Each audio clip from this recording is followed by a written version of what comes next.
ఇదేంద్ర కాకో అబ్బా అబ్బా అబ్బా అబ్బా అబ్బా అబ్బా ఈ చిత్రం చూసిర్రా. ఇక ప్రపంచ అందాల పోటీలైతే తెలంగాణలో అయితే సురువైనాయి కదా. ఇక అందాల భామలైతే అటు చార్మినారు, అటు ఇంకొకటి, ఇటేమో వరంగల్లు, అటేమో కిలకోట, అటేమో రామప్ప, ఇట్లా అన్ని టూర్లు అయితే తిరుగుతున్నారు కదా. కాకపోతే ఏంటంటే నిన్ననైతే ఒక ముచ్చట జరిగిందుల్లా. తెలంగాణలో ఉన్నటువంటి మహిళల అస్తిత్వాన్ని దెబ్బతీసే కథనే చేసిండ్రట వీళ్ళంతా కూడి. చూసిర్రా వాళ్ళు ఎట్లా కాళ్ళు కడుగుతున్నారో తెలంగాణ మహిళలు.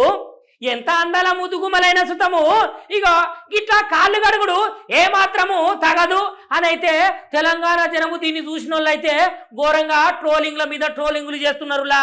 ఇక చూసిర్రా తెలంగాణ రాష్ట్ర ముఖ్యమంత్రి సార్ అయితే ఏకంగా తెలంగాణ మహిళలను అయితే అవమానపరిచినట్లే చేసిండట ఈ ముచ్చట. ఇగో అసలుకే పెసరపప్పు లేదురన్న ఆయన అంటే పెసరపప్పు దేవే పెళ్ళామా అన్నాడట. గట్లున్నదట కీళ్ళ ముచ్చట. ఎందుకంటే తెలంగాణలో పైసలు లేవని చెప్పిన సీఎం రేవంత్ రెడ్డి సారు ఇక వాళ్ళనైతే టూర్ల మీద టూర్లు గిర్ర గిర్ర గుండూరుకని తిప్పినట్టే తిప్పుతున్నాడట. ఇగో ఇప్పుడేమో తెలంగాణ ఆడళ్ళకైతే తలకాయ తీసేసినట్టే ఆ అందాల ముద్దు గుమ్మల కాళ్ళనే కడిగి అవి చూసిర్రా టవల్ తోటి ఎంత ముద్దుగా కాళ్ళు తుడుస్తున్నారో. ఇక గింత అవమానమా అని అంటున్నారు ఈ వీడియో చూసిన జనాలు. ఇక మీరేమంటారో ఒక్కసారి కామెంట్ రూపంలో అయితే మాకు తెలుపురుల్లో మర్చిపోకుర్రి.